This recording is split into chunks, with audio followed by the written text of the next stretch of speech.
Blood-stained gloves sat beneath my feet, the same pair I had shoved into my pocket just seconds before the Mafia boss Dante Moretti appeared in the entrance hall, like he'd been waiting for me all night. Before I could even blink, he threw a question straight at my face, not bothering to keep up appearances for anyone. "This is when you come home?" I froze. 2 a.m. My coat reeked of iron. My heartbeat hammered so violently it felt like it was trying to punch through my ribs and escape before Dante saw what I was hiding underneath. He stepped closer, each footstep counting down the seconds I had left. His men whispered like a flock of vultures circling the dying Maid, making the boss wait. Unbelievable. She must have done something dirty. Dante didn't say another word. He grabbed my wrist, turned it over a fresh scratch, still bleeding. The security camera he had just rewound froze on the moment I disappeared from view for 17 minutes. "Explain," he said, his voice so deep the floor seemed to vibrate. I swallowed a breath that refused to go down. If he checked my coat pocket right now, he would find the gun I'd just taken from a man who tried to assassinate him. One wrong step. I die.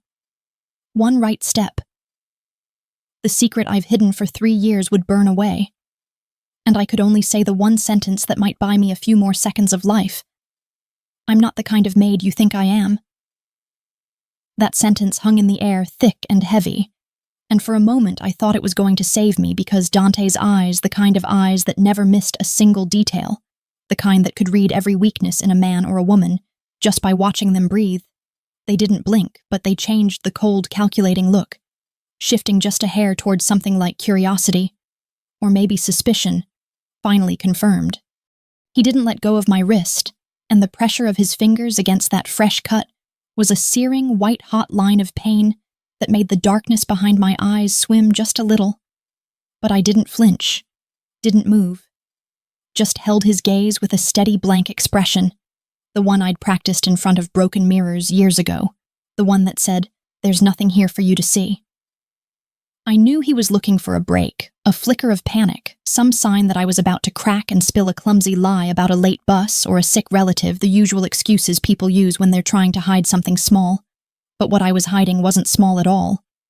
It was a grave, a debt, and a promise I had made to a man who was supposed to be dead a secret that had cost me 3 years of my life and every piece of my identity, and I was not about to give it up in a moment of fear.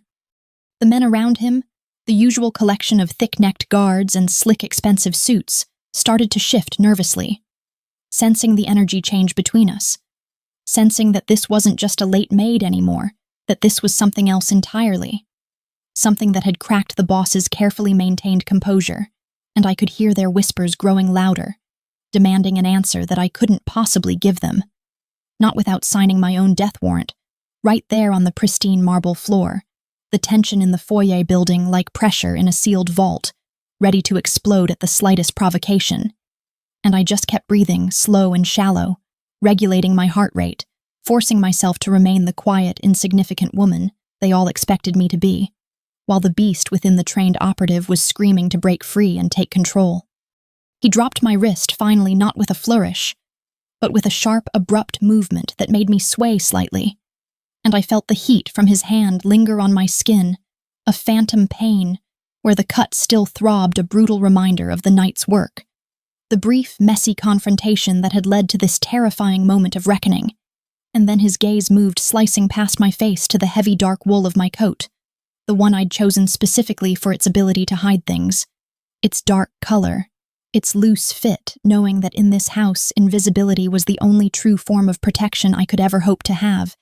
And he started to circle me slowly, deliberately like a predator, deciding the best place to strike his movements.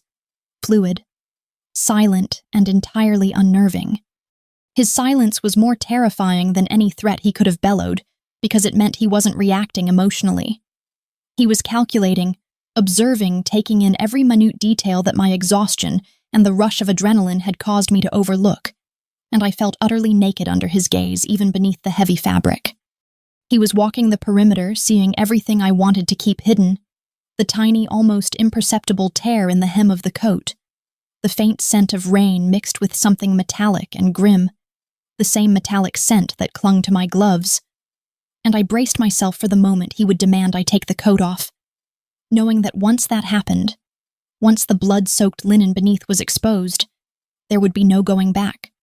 No more pretending to be the quiet, unassuming maid who only worried about dust on the furniture and fresh towels in the master bathroom, because that sight alone would confirm a level of violence and skill that was utterly incompatible with my cover story. One of his closest guards, a thick man named Sal, who always seemed to carry a chip on his shoulder the size of a dinner plate fueled by a mixture of resentment and a desire to impress the boss, moved forward, his hand reaching out, a sneer plastered on his face, as he muttered something crude about checking for stolen silverware, using the moment of my vulnerability to enforce the rigid hierarchy of the house. But I didn't wait for his hand to land, didn't think, didn't breathe. I reacted, the sudden sharp movement a betrayal of years of careful planning. It was pure instinct, muscle memory that had been drilled into me for years.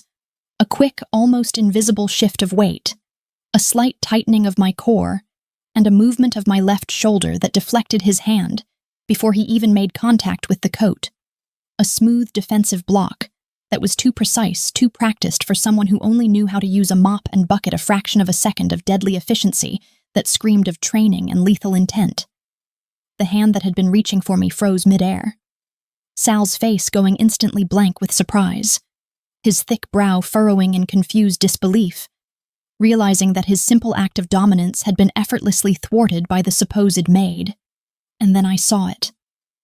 The flash in Dante's eyes, a flicker of cold, sharp recognition that erased all curiosity and replaced it with a terrifying certainty.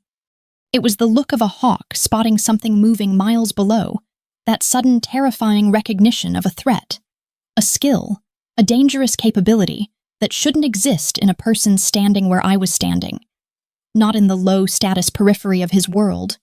And that's when he knew completely and utterly that I wasn't just late, that I hadn't just had a bad night. He knew that the little maid who kept his house clean was in fact trained for combat, trained to kill. And the realization hit him so hard that the silence in the foyer became absolute. The other men looking from him to me, wondering what they had just missed, what movement I had made that had just stopped one of their own in his tracks. The atmosphere transforming from simple suspicion into outright immediate danger. Dante straightened up, his height suddenly imposing, menacing, and his voice dropped even lower, cutting through the heavy tension like a honed razor.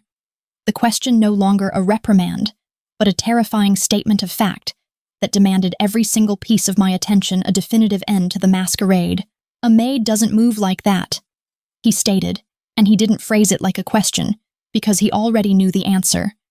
And now the air was buzzing, the energy vibrating with the sheer weight of what he had just recognized, the truth of my hidden life laid bare in a single unguarded gesture. I felt the heat rising in my face, not from shame, but from the sudden, stark terror of knowing I was seen fully exposed, and all I could do was slowly lower my eyes, a single deliberate movement of my head that felt more honest than any frantic explanation I could possibly offer right then, a silent acknowledgement that yes, he was right, and now what are you going to do about it? The only thing I knew for sure in that moment, standing there in the middle of a marble floor, with a powerful man's eyes burning holes through me, was that I was exposed. My cover was blown, and the game had officially changed from survival to war, and there was no way I was going to be able to simply go back to cleaning toilets tomorrow morning, knowing that every detail of my life, every quiet movement was now under his intense, unforgiving scrutiny, and the path ahead felt terrifyingly uncertain, yet strangely exhilarating in its finality. Before I tell you what happened next, because things got really, really intense from here on out, that quiet moment where Dante realized the truth about me was the point of no return. The second everything I had planned for years started to unravel and accelerate toward a conclusion I couldn't have predicted, so let me just ask you one small favor, a tiny little moment of connection before we dive into the deep end of the disaster that was my life at the Moretti estate. If you're listening to this right now, maybe on your phone or on your computer, would you just open up the video, tap that like button for me, and maybe leave a little comment below, letting me know what you think so far? Maybe sharing a time when you were completely underestimated, only to surprise everyone with what you were capable of.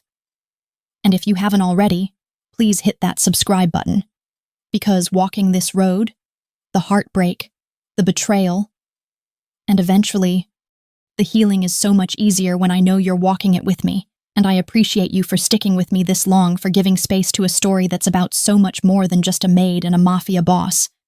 It's about holding on to your dignity when the world shouts you down. It's just a little gesture, but it means the world to me, knowing that my story can resonate with somebody else out there who knows what it's like to be overlooked and to have to hold your own dignity against a world that constantly tries to crush it. So take that second, and then we'll jump right back in. Because trust me, you don't want to miss what happened next. Not when the stakes were literally life and death, and the quiet, hidden life I led was about to collide head-on with the explosive reality of Dante Moretti's world. So I was still standing there, reeling a little bit from the exposure, the lingering scent of danger, and my own blood still thick in the air. And Dante, he just kept staring, his expression unreadable now, the suspicion replaced by a deep, calculating scrutiny that seemed to be cataloging every muscle movement, every subtle rise and fall of my chest, committing every detail of my composure to memory, trying to find the crack that would explain the impossible contradiction he now faced. And I could feel the cold judgment radiating off the other men in the room, the ones who had been sneering at me just moments before, now suddenly wary. Not because they thought I was dangerous, but because their boss was paying me so much intense attention, and that in their world was a much bigger, much more immediate crime than being late, or even being a spy, because it signaled a shift in favor, a disruption in the natural order they all relied upon. That night he let me go, just waved a dismissive hand, and told me to get out of his sight, the casual dismissal utterly hollow after the intensity of our exchange. But I knew the reprieve was temporary, a short leash, not freedom. It was a tactical withdrawal, an acknowledgement that he needed more data before he could make a move. And as I walked away, hearing the quiet closing of the heavy door behind me, I could practically feel his gaze on my back, a palpable weight pressing into my shoulder blades, watching every single step I took up the grand staircase, waiting for me to slip, to show my true colors, to make a move that would confirm everything he had just suspected. And I didn't dare look back, knowing that even a glance could betray the profound fear and exhaustion I felt. The next morning, it was like a cloud had descended over the house, but it wasn't thunder or rain. It was Silvia Romano, Dante's cold and beautiful assistant, a woman who seemed to be made entirely of sharp edges and expensive Italian silk, whose jealousy had been simmering for weeks. And she had taken Dante's brief, intense fascination with me and the drama of the night before, and turned it into something ugly, a malicious whisper campaign that spread through the house faster than wildfire, painting me as some kind of conniving little tramp who was using dirty tricks, maybe even dark magic, to get closer to the boss, capitalizing on his momentary lapse in judgment, seeing me not as a threat to the family, but a threat to her own meticulously planned ascension. Silvia was everywhere, not saying anything directly to me, of course, because that would have been beneath her, maintaining her polished facade of professional detachment while subtly poisoning the well.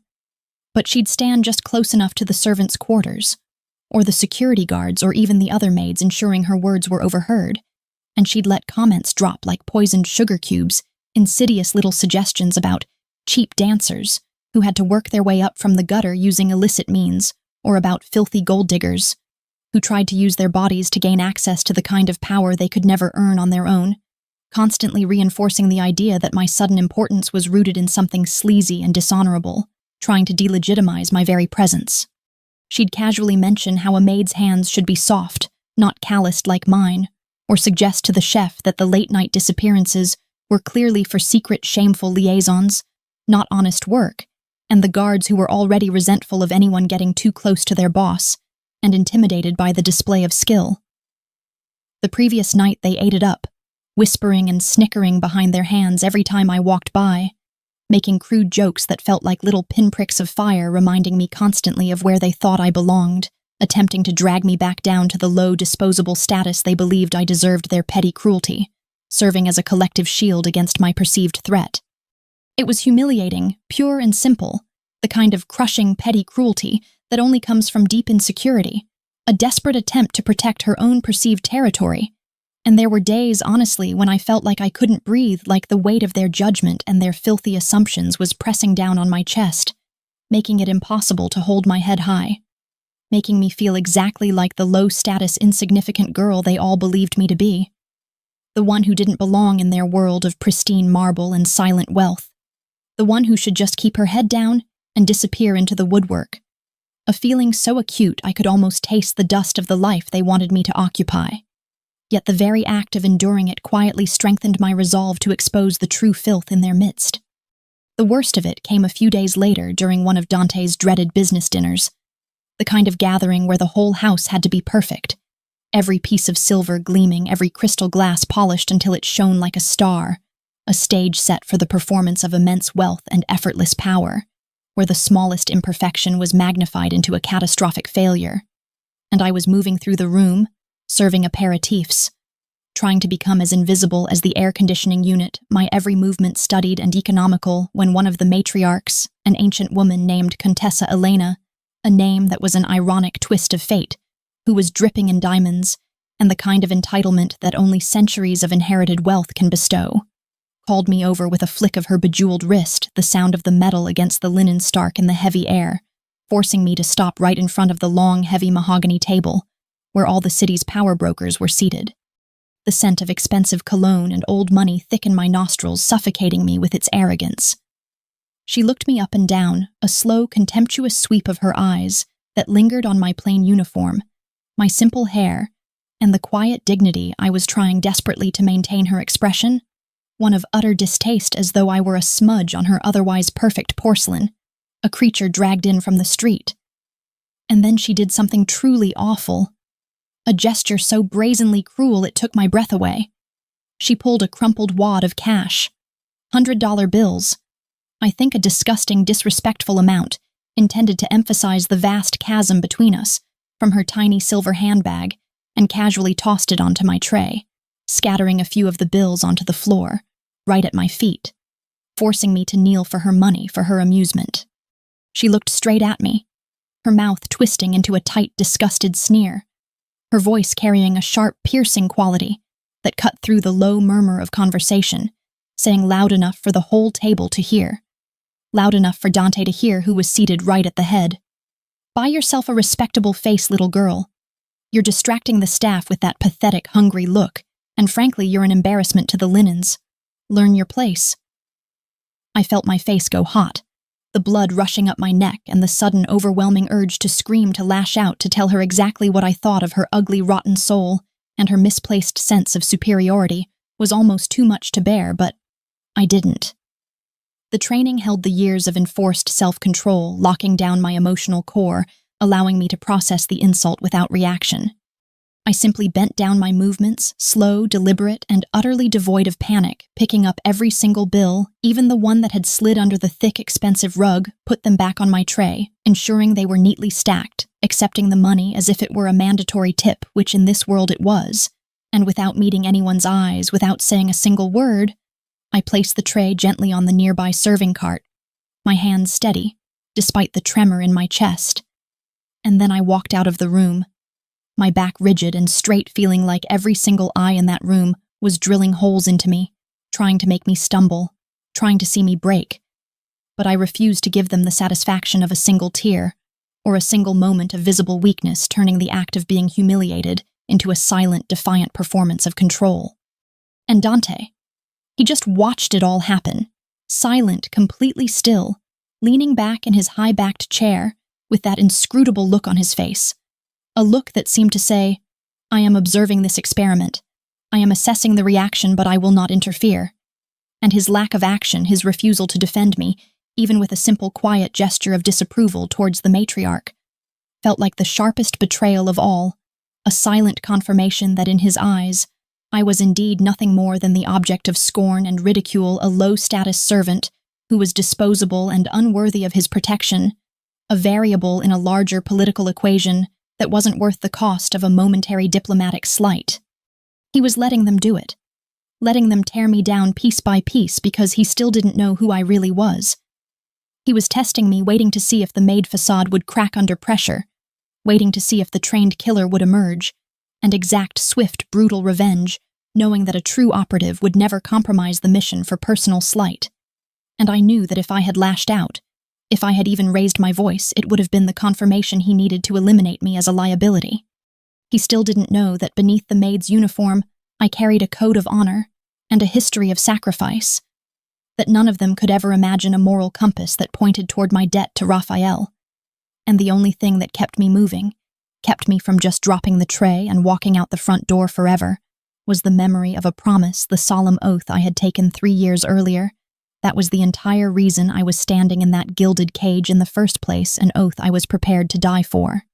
That night, after the guests were gone and the house was quiet, the stench of old wealth and arrogance replaced by the faint scent of cleaning fluids, I went to my tiny cramped room in the servants' wing, the one that smelled faintly of lemon polish and chlorine, a cramped, sterile space that was a stark contrast to the opulence of the main house.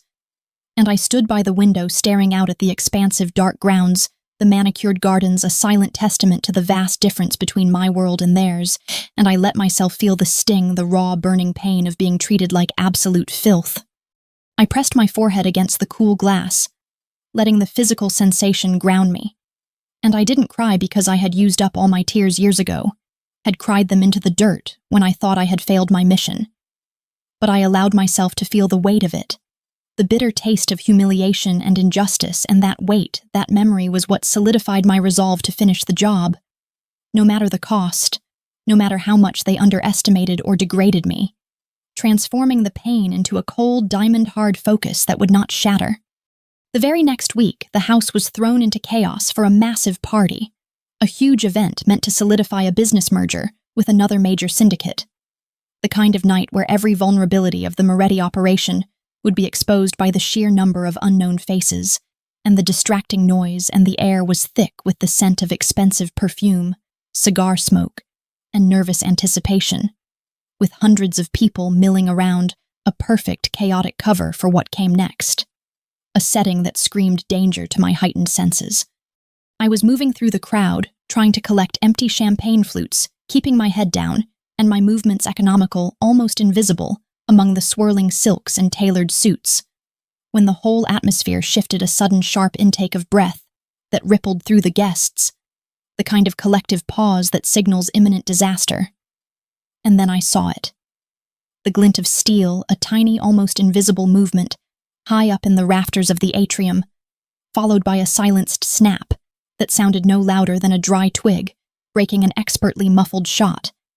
But my blood instantly ran cold because I knew instantly what it was, knew the sound, the trajectory, the deadly intent behind it, because I had spent my entire adult life trying to stop that exact sound from reaching its target, the training immediately overriding all fear and emotional response.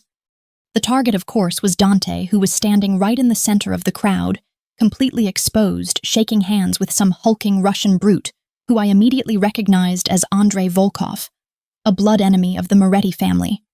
A man whose smile didn't reach his cold, calculating eyes. A man who had clearly orchestrated the entire attack, and the bullet was already halfway there, a millimeter of lethal intent aimed straight at Dante's temple. And there wasn't time to shout, no time to even think about the devastating consequences of what I was about to do. My cover, my life, the entire operation, all of it paled in comparison to the debt I owed the mission to protect the family from the mole within, which meant protecting Dante from the threats without. I moved before the thought even fully formed pure muscle memory, taking over again the kind of movement you can only achieve after years of relentless, brutal training. A perfect, low center of gravity lunge executed with the kind of economy and speed that cuts through the laws of physics. A blur of motion that defied the expectations of the room. And I slammed into Dante's body, not with the clumsy, panicked shove of a frightened maid, but with a perfectly timed, precise combat roll that took us both down to the marble floor and out of the bullet's path, the round impacting the wall exactly where Dante's head had been, just a split second before the resulting dust and shockwave sent glass shards flying everywhere, causing immediate panicked screams to erupt from the guests as they realized they were in the middle of a coordinated attack. But I wasn't done. The second I landed, my body was already rotating, my eyes locked onto the 3 black-clad figures dropping down from the ceiling, like spiders on thin wire, each one a professional killer, but moving with a predictable, focused determination that I had been trained to exploit. And I didn't need a weapon, didn't need anything. but the knowledge of where to strike, how to move my hands, flying out in a blur of defense and offense, disarming one hitman with a sharp twist of his wrist, snatching the silenced pistol before he could even register the loss, using his own momentum to slam him into the second one, and then taking down the third with a quick, brutal kick to the side of the knee that instantly incapacitated him, shattering the joint with a sickening audible crack. 3 highly trained assassins down in 6 seconds flat. A shocking display of professional brutality that silenced the chaos and the entire room, which had been a symphony of terrified chaos, suddenly went absolutely silent save for the sound of my own ragged breathing, the clatter of the hitmen's dropped weapons, and the distant alarm bells starting to wail through the massive estate. I scrambled back to my feet, my chest heaving, my uniform torn at the shoulder from the rough landing, the adrenaline coursing through my veins so fiercely that I could barely feel the numerous cuts and scrapes, the familiar, intoxicating rush of combat pumping through my system. And I looked down at Dante, who was still on the floor. Momentarily stunned, his suit jacket rumpled his face, a mask of disbelief as he stared up at me, at the maid, who had just moved like an elite assassin, who had just saved his life by taking down 3 trained killers without even breaking a sweat. The recognition in his eyes now absolute terrifying. In its clarity, all the previous suspicion instantly confirmed and amplified 1,000 times over. The silence was deafening, the party guests frozen like statues staring at the shattered glass, the crumpled bodies, the dark pools of blood beginning to seep into the expensive carpet, and then back at me. The quiet little woman who was supposed to be serving canapes, and I could feel the tension building, the moment of revelation hanging heavy in the air, the moment where I had to say something, anything, to try and cover the impossible thing I had just done, to force myself back into the role I was rapidly shedding. I stood there trembling slightly, not from fear but from the aftermath of the fight, the rush of the chemical cocktail that was now wearing off the sheer physical and mental exhaustion of maintaining the lie. And I looked directly into Dante's stunned, sharp eyes, forcing myself to look him right in the face to sell the ridiculous lie one last time, and I said the only thing that felt remotely believable, the only thing that could ground me back in my supposed role, even though every fiber of my being was screaming a different truth. I'm only doing my job. "Mr. Moretti," I said, my voice shaky but firm, my hands already moving to help him up, trying to smooth his jacket, trying to pretend like I hadn't just executed a flawless life-saving combat maneuver. I was just protecting the Moretti house. It's what I'm paid for, sir. It was a ludicrous statement, a pathetic attempt to return to normalcy, but it was all I had, and I absolutely knew that the little seed of doubt Dante had planted in his mind the other night had just blossomed into full-blown, terrifying certainty. He now knew without any shadow of a doubt that the woman he saw every day, the one who kept his secrets safe in the polished silver and the neatly folded laundry, was a deeply dangerous secret herself, a walking contradiction that had just saved his life. And the question in his eyes wasn't who I was, but why I was doing this, and for whom, and he would not rest until he had the full answer. The aftermath of that night was an absolute nightmare, a whirlwind of interrogations and suspicion that made the previous humiliations feel like child's play, because now the stakes were real, palpable, and everyone in that house, especially Dante, was trying to figure out if I was a guardian angel sent to protect him, or a hidden viper who had infiltrated the compound to gain his trust, only to betray him later. A loyal maid or a deadly plant, and the shift in the way Dante looked at me was dizzying. He didn't treat me like a maid anymore, but like an enigma. A puzzle he couldn't solve, a loaded weapon that had suddenly gone off in his living room, and he kept me close, too close, ordering me to stay in the main house to assist Sylvia directly, a cruel and unnecessary proximity that was an extra layer of pure torture I wouldn't wish on anyone, forcing us to coexist in a charged, highly volatile environment. Sylvia, who had been furious about the attention I was getting before, was now a hurricane of jealousy and distrust, her expensive clothes and perfectly coiffed hair, unable to hide the raw venom in her gaze. And she used every opportunity to undermine me, whispering to the guards and the remaining guests that anyone who could fight like that was clearly a trained military asset, an enemy spy who had infiltrated the house to learn its weaknesses, planting seeds of treason and suspicion that grew quickly in the fertile ground of the Moretti family's paranoia, suggesting that my heroics were simply a complex maneuver to embed myself deeper into the organization, a classic intelligence tactic. I tried to just ignore her to focus on the work, the quiet, repetitive tasks that usually served as my emotional shield, the scrubbing and polishing a familiar, necessary distraction. But it was impossible, especially when Dante was around, because he was always watching, always waiting for me to slip up to reveal my true allegiance. His surveillance relentless and suffocating, and the intense pressure of his gaze made my skin crawl with a mix of fear and an odd, confusing kind of recognition, like he was the only one who truly saw the person I was beneath the uniform, even if he couldn't name her, even if he couldn't trust her. And the tension in the house was so thick. You could almost see it shimmering in the air, every quiet moment, every shared look, every accidental touch felt charged with the unbearable weight of our unspoken impossible secret, the truth resting just below the surface, threatening to rupture the facade at any moment. Then just when the tension felt like it couldn't possibly ratchet up any higher, when I was starting to believe I might actually survive this terrifying game of cat and mouse, the world cracked open and things went from bad to utterly impossible when a video landed on Dante's secure communication network, a grainy high-altitude clip that showed me unmistakable in my heavy dark coat, walking near what was clearly a known rebel headquarters outside the city. The very rebels led by a man everyone believed to be Dante's older brother Raphael Moretti, who had been declared dead 5 years earlier after a brutal ambush that had nearly destroyed the family. The video was conclusive, undeniable proof of my connection to the enemy, but it lacked the crucial context, the years of self-sacrifice and loyalty that explained my presence there, making me look like the most egregious kind of double agent, a perfect, damning piece of incomplete evidence. Sylvia, who had been stewing in her own poisonous jealousy and defeated ambition for days, immediately seized the opportunity, her voice rising to a frantic, piercing shriek that echoed off the high ceilings of the war room where Dante was holding court, demanding that they kill me immediately, screaming, "She's a spy. Dante. She's working for Raphael the traitor. She set up Volkov's attack so she could save you and gain your trust. This is the proof you need. Look at her. She's been laughing at us all along."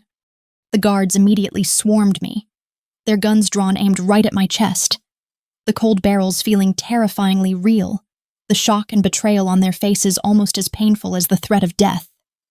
And for the first time in my life, I truly thought I was going to die right there, not in a blaze of glory, but in a messy, undignified execution, in a sterile, modern room, and I couldn't even explain myself, couldn't utter a single word in my defense because the video was real. And the truth, the full, complicated, dangerous truth about the mole's identity and Raphael's location, would only confirm their worst fears, and get the people I was protecting killed, exposing the entire structure of the operation I had been dedicated to for so long. Dante just looked at me, his face utterly devoid of emotion. A cold, hard mask that was more terrifying than his rage, because it spoke of calculated, immediate decision-making, the final dreadful assessment before the execution, and his voice was low-cutting through Sylvia's hysterical rant, like a diamond scoring glass, asking the only question that mattered, the one that held the power of life and death, the one that I couldn't afford to answer. "Who do you work for, Lena?" I felt the weight of all those guns, the crushing weight of his expectations, the agonizing weight of the lie I had been living for 3 long years, and the only response I could manage was a slow, agonizing shake of my head, refusing to break the promise, refusing to betray the man who had trusted me with his life, choosing silence and dignity over a frantic, self-serving explanation. Because the truth, the fact that I was an undercover operative who had only taken the Maid job to get close enough to find the mole who had tried to kill Raphael all those years ago, that truth was currently the most dangerous thing in the world, a risk I couldn't take. I was trapped, completely cornered, choosing silence and probable death over the possibility of sacrificing the innocent. And just as Dante raised his hand, the signal that would end my life the moment I braced myself for the final brutal action, his secure phone buzzed a special private line that only a handful of people knew, a direct, undeniable link to the past. And he looked at the screen, and I saw the blood drain from his face, replaced by a sudden stark terror, a look of absolute, profound shock that was more powerful than any explosion, a look that said his world had just tilted on its axis, and the fear in his eyes was not for himself, but for the impossible choice he now faced. He didn't move, just stood there staring at the phone, the world suspended on a fragile wire, and then the speaker system kicked on, broadcasting a voice that was both chillingly familiar and utterly impossible. A deep, resonant baritone that had haunted the Moretti family for 5 years, the voice of his supposedly dead brother, Raphael Moretti, and the voice was calm, measured, and utterly commanding, carrying an authority that instantly subdued the chaos. "Dante, you will put your men down now. You will unarm them. She is not your enemy. She is." The entire room went silent again. A heavier, more complex silence this time, the sound of an entire criminal empire stopping dead in its tracks, grappling with the fact that their vanished heir was alive, a ghost returning to reclaim his place. And Dante, despite the disbelief, listened slowly, lowering his hand, signaling the guards to lower their weapons. The obedience automatic ingrained, and then Raphael's voice cut back in a thread of steel running through the casual tone, directly addressing his brother, directly addressing the staggering fact that I was standing there surrounded by armed men, stating the terrifying truth that finally ripped my life wide open, shattering the Maid persona forever. "She's mine, Dante, and she's the only reason I'm still breathing. She saved me 5 years ago, and she's been protecting you from the rot. You couldn't see the cancer that's been eating away at our foundation."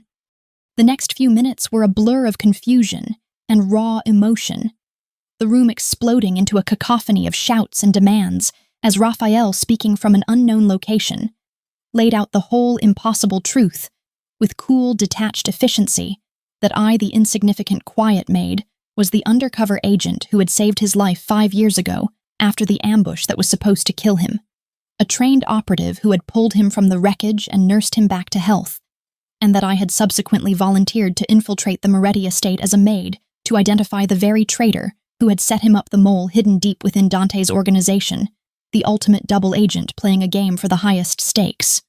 I watched Dante's reaction, saw the complex layers of shock and disbelief wash over him. But more than that, I saw the slow, terrifying dawning of understanding, the realization that every single quiet moment, every unnoticed detail, every piece of my unassuming disguise had been a calculated part of a desperate years-long operation, a masterwork of deception carried out not for personal gain, but for loyalty and justice. And the fact that he had been so blind, so dismissive of the quiet woman, cleaning his floors, hit him like a physical blow, rocking him to his core. The insignificant maid was in fact the key to his family's survival, a woman who had earned the absolute trust of his supposedly dead brother. And the irony was so thick you could choke on it. But the relief I felt that the truth was finally out, that I no longer had to choose between my loyalty and my life, was overwhelming, making my knees feel momentarily weak, forcing me to lean against the cold marble wall for support as the years of pressure finally lifted. The air was charged with a heavy mix of revelation and respect, and I could feel the systemic shift occurring, the entire infrastructure of the Moretti operation adjusting to the inconvenient, undeniable truth that their maid was a hero and a protector, not a traitor, a fact that both infuriated and awed them. Sylvia, of course, was hysterical, sputtering denials and accusing Raphael of being a fake, a clone, a voice synthesis trick, anything but the truth. Her jealousy and ambition momentarily overshadowing her usual cool demeanor, her frantic movements betraying her desperate attempt to cling to the power she was rapidly losing. But Dante didn't even spare her a glance. His focus was entirely on me, his eyes searching mine for confirmation, for some sign that this was all a trick, a manipulation. But I simply held his gaze, my own eyes filled with a quiet intensity, a silent plea for him to understand the impossible position I had been in, the debt I had been honoring. I couldn't explain, couldn't say the words that would make him see the depth of my sacrifice and the purity of my intent. But I didn't need to, because Raphael's voice amplified through the speakers did it for me, confirming my story, detailing the subtle ways I had protected the estate from the outside while searching for the rot within, and it was clear in the sudden silence that fell over the room, once the truth was known, that my quiet strength had finally been recognized, that I was no longer an object of pity or scorn, but a force to be reckoned with. The guards finally backed off, holstering their weapons, looking embarrassed and ashamed for having so cruelly misjudged me, their faces reflecting the awkwardness of the systemic shift. And I stood there, bruised but unbroken, watching the entire dynamic of the Moretti organization shift and rearrange itself around the undeniable, staggering fact that the maid they had all mocked and mistreated was the one who had been holding all the cards, all along the true silent guardian of the house. The truth was out, but the consequences of that truth were immediate and heartbreaking, because Dante, a man who had been betrayed countless times in his life, a man whose entire foundation of trust was built on cynicism and control, struggled immensely to reconcile the efficient, deadly woman he now saw with the quiet, unassuming maid he had ignored for 3 years, the woman he had only just started to develop feelings for. And the seeds of doubt planted deep by Sylvia's malicious words began to sprout into a terrible kind of insecurity, a deep-seated fear that even this profound, life-saving loyalty was just a means to an end.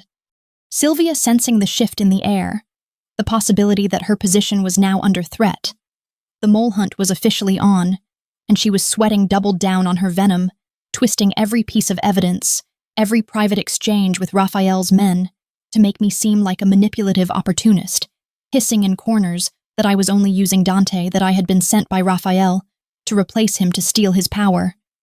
And I could see the conflict raging in Dante's eyes, the struggle between his calculated trust, which was earned by my actions, and his deep-seated fear of being fooled, a terror of vulnerability that was stronger than steel. I tried to stay focused, tried to continue my work with Raphael's small, trusted team of loyalists, moving the pieces into place to finally expose the mole. But the pressure of Dante's doubt was becoming unbearable, especially when he saw me speaking secretly with Raphael's men, coordinating our next move. He didn't see a woman working towards a mutual goal. He saw a secret alliance, a conspiracy brewing right under his nose, a conversation that excluded him. And the look of cold, wounded fury on his face was almost more painful than the physical blows I had already endured, the look of a man who was falling in love against his will and terrified of the inevitable fall. He started leaving the house for long hours, returning late, his energy agitated, and he would watch me from across the room, his jaw clenched, the silence between us, a screaming accusation that I couldn't possibly refute without exposing Raphael's entire underground operation. The breaking point came when I realized my mission was almost complete, the final piece of the puzzle falling into place, a document linking Sylvia directly to Volkov and the original ambush on Raphael. And I knew that for my own safety, and more importantly for the security of Raphael's mission, I had to leave the estate at least temporarily to secure the physical evidence and meet with the authorities, who would finally bring down the mole, a dangerous rendezvous I couldn't risk revealing.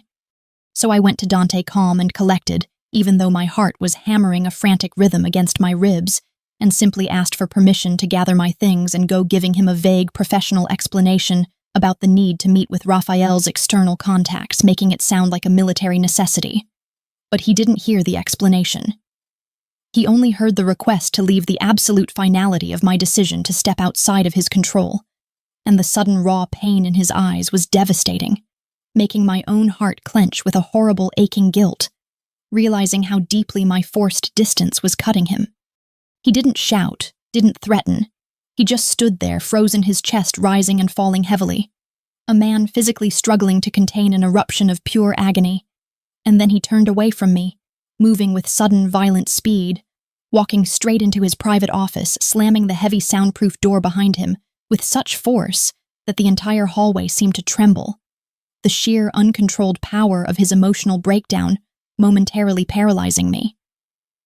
I knew, without having to hear the sound, that he was destroying everything inside, tearing apart his carefully curated sanctuary in a sudden, brutal explosion of pain and frustration, smashing the expensive artifacts and the fragile trust we had built. I stood outside that door for a long time, listening to the muffled, terrible sounds of breaking glass and splintering wood, the sound of a powerful man realizing he had been played, realizing that the one person who had managed to crack his icy exterior was now walking away, confirming his deepest fear that I was only acting, that he had meant absolutely nothing to me, that all my heroics were just a cruel extension of the mission, and the understanding that I had caused him such profound, heartbreaking pain was almost unbearable, tearing a ragged hole in my own heart. I finally walked away, my feet heavy on the marble, knowing that I couldn't face him, couldn't explain the painful necessity of my departure without putting us both in far greater danger. But as I moved away, the sounds of his destructive rage faded behind me, and I felt utterly broken, realizing that in my quest to protect others, I had accidentally shattered the one fragile, unexpected connection that had managed to grow between us, leaving me feeling more alone than I had in years. I was only gone for 2 days, 2 sleepless nights spent working tirelessly with Raphael's operatives to finalize the evidence to create an undeniable trail that would lead straight back to the mole, the digital and physical proof needed to bring the entire operation down without a catastrophic internal war. And I was just about to send the final confirmation to Raphael when I received an urgent coded message that everything had gone wrong, that Sylvia had acted, that she had seized the opportunity presented by my sudden, unexplained absence, that she had framed me using my departure, and the fragmented pieces of evidence she had cleverly gathered from my room, and files including a few encrypted messages to accuse me of the most heinous crime, leaking intel that had led to the recent brutal deaths of several Moretti members during a territorial dispute.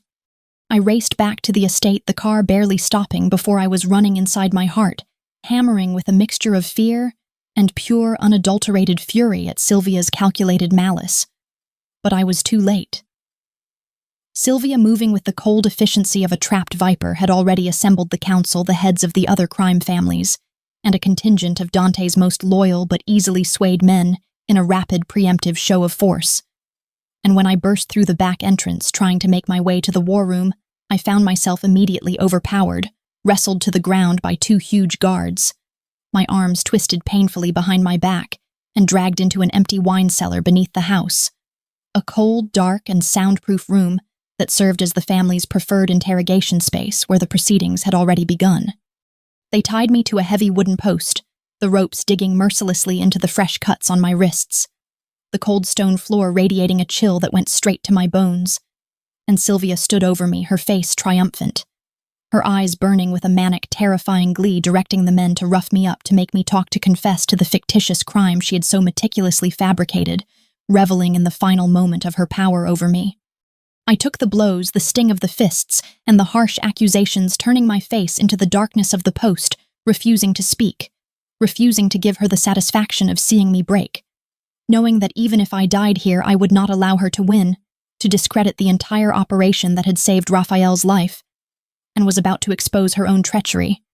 And I was bruised, spitting blood, my body aching with a profound, relentless pain, and barely conscious when the cellar door flew open with such violent force that it slammed against the stone wall, the sound echoing like a cannon shot in the small enclosed space. And Dante stood there, framed in the dusty light. His expensive suit rumpled his face, a chilling mask of pure, uncontrolled rage. His eyes wild and burning like embers, a predator who had just found his prey being cornered by smaller, lesser beasts. Everyone in the room froze, the interrogation instantly halting, expecting him to join the execution, expecting him to confirm my death sentence, but he didn't. He just surveyed the scene. Sylvia standing over me, her dress pristine, the guards with their weapons drawn, and my broken, bleeding body tied to the post, and the look he gave them was so cold, so utterly lethal, that every man in the room, including Sylvia, took an involuntary step back, a collective gasp of fear escaping their lips, realizing they had crossed a line that should never have been touched, that they had laid hands on something that belonged to him. The silence was absolute. The only sound, the ragged, painful breath struggling to leave my chest. And then Dante spoke, his voice low and dangerous, dripping with a terrifying intensity that I had never heard before, the words echoing off the stone walls, like a prophecy of doom, a declaration of loyalty that stunned everyone into complete submission. "Touch her again." He said the words, barely a whisper, the threat implicit in the sheer force of his presence. "And I swear to God, I will burn this house to the ground with all of you inside, and I won't even wait for the sun to rise." He didn't wait for a response, didn't look at Sylvia, didn't even acknowledge the council of men who were waiting for his command. He simply walked over to me, his focus absolute, his powerful body shielding me from the others, his hands moving with surprising tenderness and brutal efficiency as he quickly, savagely cut the ropes from my wrists, ignoring the protests and the shocked gasps of everyone around him. His priority clear, his choice undeniable.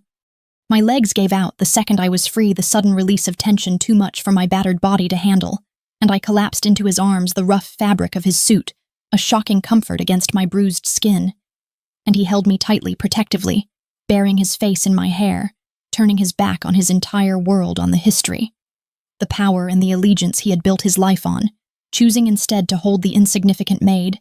He had just realized he couldn't live without the simple, profound act, a complete rejection of his entire existence. It was a staggering moment of reversal of trust, earned through fire and pain, a complete rejection of everything he had been taught about power and control. And as he held me close, his chin resting on the top of my head, I felt the tension finally bleed out of my body, the deep, terrifying knowledge that he had chosen me, that he finally believed in me, washing over me like a wave of impossible relief. That silent act, turning his back on the entire underworld to protect the woman they had all tried to destroy, was more powerful than any declaration of love, more binding than any formal contract. And I knew in that moment that our fight wasn't over, but that we were finally fighting it together, bound by an impossible love forged in the crucible of betrayal and survival. But the reprieve was short-lived, because Volkov, the Russian mafia boss, whose assassination attempt I had foiled, saw Dante's sudden dramatic declaration of loyalty as the ultimate weakness, the one soft spot in the Moretti armor he could exploit to finally bring the entire empire crashing down. And before we could even fully consolidate our forces, before we could implement the plan that would finally expose Sylvia and her treachery, he struck, moving with terrifying speed and decisiveness. It was a swift, brutal operation carried out with cold military precision, capitalizing on the chaos Volkov knew my near execution would cause, and I was grabbed right off the estate grounds while I was meeting a contact from Raphael, dragged into a black van, and taken to an unknown location. A dark, dusty warehouse, somewhere on the edge of the city, a place designed for maximum psychological impact. And when I came to, I was tied to a steel column, my face streaked with dirt and blood, the ropes cutting deep into my skin. Once again, the familiar agony, a stark reminder of the depth of my failure. Volkov, a man who radiated cold, calculating cruelty, stood over me, his face split into a nasty, satisfied grin, enjoying his moment of absolute control, and standing right beside him, looking smug and utterly victorious, was Sylvia, her eyes glinting with a malicious triumph that confirmed every single suspicion we had about her true allegiance. She was the mole, the traitor who had tried to kill Raphael all those years ago, and she had sold out the Moretti family to Volkov, driven by her own ambition and her twisted, unrequited love for Dante, willing to destroy the man she claimed to adore just to have the power she craved. Volkov didn't waste any time immediately setting up a live stream, a dark, terrifying broadcast aimed directly at Dante's private channel, a direct line of communication intended to break him completely by forcing him to watch the woman he loved suffer a perfect piece of psychological warfare designed to strip away his carefully constructed composure. And when Dante's face finally appeared on the screen, his expression a mixture of profound terror and controlled fury, Volkov delivered the ultimate ultimatum, his voice mocking and arrogant booming through the warehouse. Choose Moretti. Your empire, your father's legacy, the power you've built over 2 decades, everything you are. Or this woman. Only one survives this night. I looked at Dante's face on the screen, seeing the raw, agonizing conflict, the impossible choice he was being forced to make, the battle between his duty and his heart playing out in the deep lines around his eyes. And in that moment, despite the brutal pain and the overwhelming fear, I truly believed he would choose. Power would choose his duty, because that was who he was. The cold, calculating king of an empire built on ruthless control. And I knew I couldn't allow him to throw everything away from me, not when the cost was so immense. I forced myself to meet the camera's gaze, looking straight at the man I loved, whispering a desperate, tearful plea through my bruised and swollen lips, hoping against hope that he would listen, that he would choose survival over sentiment. Don't come. Please. You'll die. Save the family. I closed my eyes, then expecting the end, accepting that my choice was made, that my sacrifice was necessary, the ultimate act of loyalty to the family I had sworn to protect, and I waited for the final brutal consequence of my loyalty. But Dante Moretti, the cold, calculating mafia boss, proved every single one of my assumptions wrong, because he didn't send an army, didn't call for backup, didn't even take the time to bring a weapon. He stormed Volkov's lair alone, arriving like a force of nature, like a demon summoned from the depths of a nightmare, bursting through the warehouse doors in a sudden blinding flash of movement that caught everyone completely off guard. His massive figure cutting through the darkness, radiating an aura of lethal intent that was palpable. He didn't move like a crime boss, didn't fight like a man with something to lose. He fought like a beast unleashed, tearing through Volkov's highly trained guards with a devastating primal fury that was terrifying and breathtaking all at once. His body a blur of motion, his every move fueled by pure, unadulterated rage, driven by the need to protect the one thing he couldn't bear to lose, the woman he had risked everything for. I watched in stunned silence as he moved through the room, a whirlwind of fists and fury leaving a trail of broken, unconscious bodies in his wake. His eyes locked on Volkov and Sylvia, the source of all the betrayal, the source of all the pain. And he didn't stop until he reached Sylvia, slamming her against the steel column next to me, his face just inches from hers. And the rage in his voice was chilling as he revealed her ultimate betrayal, the final piece of the puzzle. "You were the one," he growled, the realization cutting through the noise of the fight, the full, undeniable truth exploding into the air. "You were the one who killed Raphael, who set him up, who tried to destroy my family, and Lena saved him, proving your hatred was always stronger than your loyalty." And Sylvia, stripped of her elegant veneer, looked utterly terrified, finally realizing the true cost of her ambition, the depth of her downfall. And then he looked at me, his eyes softening just a fraction, the brief moment of connection enough to give me the final push I needed. Seeing his vulnerability, seeing the profound, raw danger he was in, gave me the strength I needed, and I didn't hesitate, straining against the ropes, feeling the raw, burning pain as the rough hemp sawed through my skin. But I pulled, I strained, I fought until the frayed fibers finally snapped, and just as Volkov, recovering from the shock, raised his gun for a final desperate shot, aimed straight at Dante's heart, I launched myself forward, using the last of my strength to push Dante aside, taking the bullet in my shoulder. The white-hot flash of pain momentarily blinding me, but I didn't fall, didn't stop, instead, using the momentum to slam Volkov's head against the post, disorienting him, just long enough for Dante, now fully recovered and driven by a final lethal determination, to end the fight with brutal, controlled force. Together in that smoke-filled rubble, with the sounds of sirens and chaos beginning to filter in from the outside, the smell of gunpowder and blood heavy in the air, we stood over the crumpled forms of the people who had tried to destroy us.